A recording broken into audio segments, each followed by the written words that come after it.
बिस्मिल्लाहिर्रहमानिर्रहीम। अस्सलाम वालेकुम। जो आईनी बेंच है उसके हवाले से आज सोशल मीडिया पे कुछ खबरें चली कि जस्टिस आयशा मलिक साहिबा ने 26वीं आईनी तरमीम के बेंच से खुद को अलग कर लिया। ऐसा नहीं है, उन्होंने उस केस में खुद को अलग किया है जो 17 जनवरी को जो याही अफदी साहब और अमीनुद्दीन खान साहब ने फैसला किया था कि वो केस जो मंसूर अली शाह साहब, आयशा मलिक साहिबा और इरफान सादत खान साहब के पास लगना था वो उनसे छीन कर आईनी बेंच को भेजा गया और आईनी बेंच ने आज वो केस लगाया हुआ था।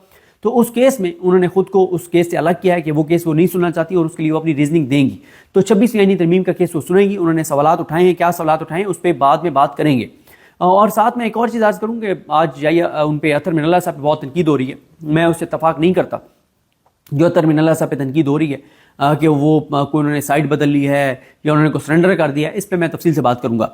लेकिन जो याही अफदी साहब ने काम किया है कि अब क्योंकि हर मामला ही फुल कोर्ट की तरफ जा रहा है तो याही अफदी साहब ने जुडिशल कमीशन ऑफ पाकिस्तान का इजलास बुला लिया है 11 फरवरी के लिए सुप्रीम कोर्ट में 8 जजेस लगाने के लिए।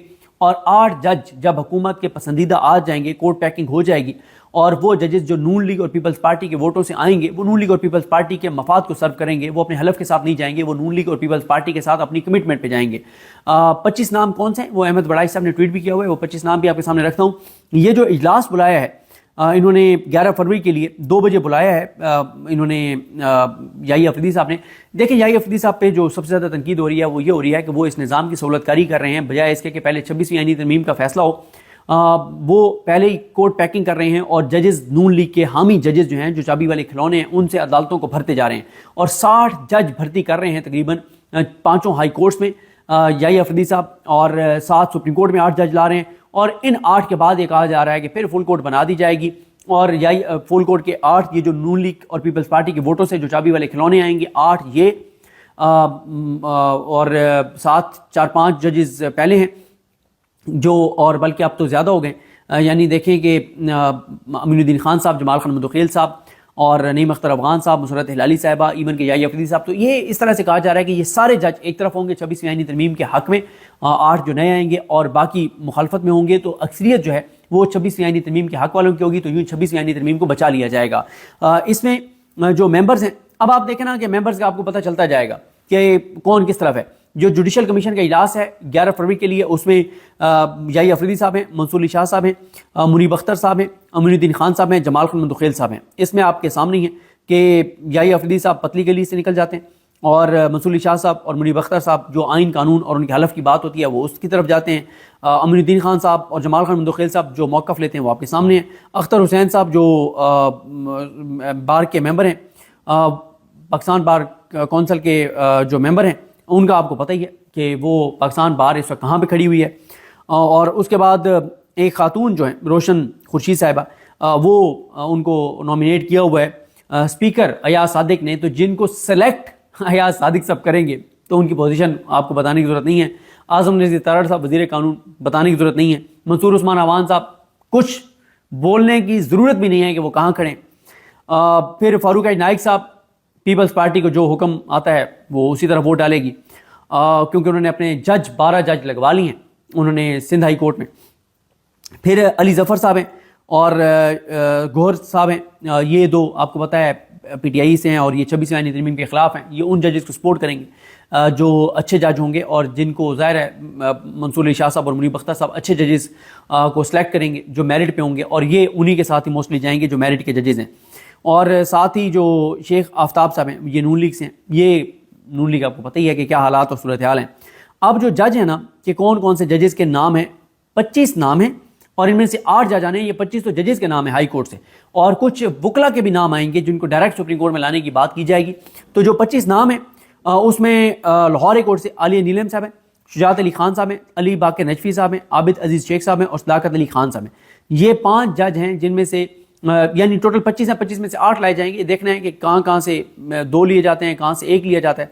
सिंध हाई कोर्ट से मोहम्मद शफी सदीकी साहब जो चीफ जस्टिस हैं वो, नेमतुल्लाह फलपोटो साहब, सलाउद्दीन पमर साहब, मोहम्मद जुनैद गफ्फार साहब, जफ़र अहमद राजपूत साहब, इनके नाम है। बलोचिस्तान हाई कोर्ट से हाशिम काकर साहब हैं, आज एजाज सवाती साहब हैं, कामरान खान साहब हैं, ज़हीरुद्दीन काकर साहब हैं और अब्दुल्ला बलोच साहब हैं। इस्लामाबाद हाई कोर्ट से आमिर फारूक साहब हैं, मोहसिन अख्तर कियानी साहब हैं, मियां गुल हसन औरंगजेब साहब हैं, तारिक महमूद जहांगीरी साहब हैं, बाबर सतार साहब हैं। अब तक जितने मैंने नाम लिए उनमें से जो कन्फर्म एक नाम है इन 25 में से, 5 और भी बता देता हूँ, फिर बता देता हूँ।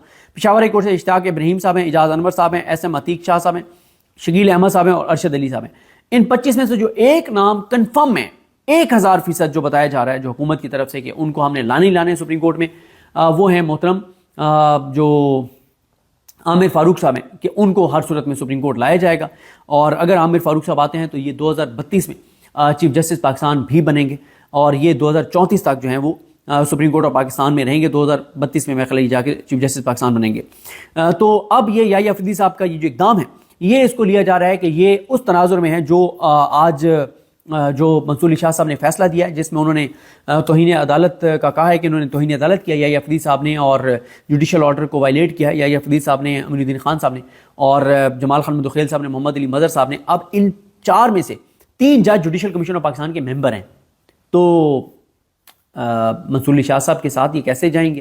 اور یحییٰ افریدی صاحب کو آپ کو پتہ ہے کہ وہ اجلاس بلا لیتے ہیں، انہیں پتہ ہے کہ حکومت کی اکثریت ہے، حالانکہ پہلے ان کو 26 عنوانی ترمیم ڈیسائیڈ ہونے دینی چاہیے تھی، پھر وہ کورٹ پیکنگ کرنے کے بجائے آزاد اور اچھے ججوں کو میرٹ پہ لاتے۔ اب جو بھی جج آئے گا وہ سودے بازی کر کے آئے گا، ڈیل کر کے آئے گا، جو ڈیل کر کے آئے گا، سودے بازی کر کے آئے گا، وہ جج کیسے انڈیپینڈنٹ فیصلے کر سکتا ہے؟ وہ کبھی بھی اپنے حلف کے مطابق نہیں چلے گا، وہ کہاں سے چلے گا، کیسے چلے گا، وہ مجھے کوئی اس کی تفصیل میں جانے کی ضرورت نہیں ہے۔ اور اس میں یہ کہا جا رہا ہے کہ یہ ایک ایسے ٹائم کے اوپر عدالتی وقت کے اندر یہ لیٹر جاری ہو گیا 11 فروری کے لیے، تو یہ کہا جا رہا ہے کہ یہ یحییٰ افریدی صاحب نے جواب دیا ہے، حساب چکتا کر دیا ہے منصور علی شاہ صاحب کے ساتھ کہ یہ ہے جناب منصور علی شاہ صاحب، پھر یہ پکڑیں لیٹر۔ جوڈیشل کمیشن کے اجلاس میں نے بلا لیا ہے۔ اب آپ کہہ رہے ہیں نا کہ ہمیں پتہ ہے کہ ججوں کو 11 ووٹ کیسے پڑ رہے ہیں، اور ہمارے نامینی جج کو تو ایک ہی ووٹ پڑتا ہے، تو منصور علی شاہ صاحب پھر ہم کر رہے ہیں، کورٹ بھر رہے ہیں پھر نون لیگ اور پیپلز پارٹی کے ججوں کے ساتھ، جو ہمارا آپ کر سکتے ہیں کر لیں۔ تو یہ تاثر جو بن رہا ہے، یہ تاثر ظاہر ہے پاکستان کی عدلیہ کے لیے خطرناک بھی ہے، خوفناک بھی ہے، تباہ کن بھی ہے۔ تو یہ جو لڑائی ہے، اس لڑائی میں نقصان منصور علی شاہ صاحب کا نہیں ہو رہا، نقصان منیب اختر صاحب کا نہیں ہو رہا، نقصان شاہد وحید صاحب کا نہیں ہو رہا، نقصان عائشہ ملک صاحبہ کا نہیں ہو رہا، نقصان حسن اظہر رضوی صاحب کا نہیں ہو رہا، نقصان جو ہے وہ ملک شہزاد احمد خان صاحب کا نہیں ہو رہا۔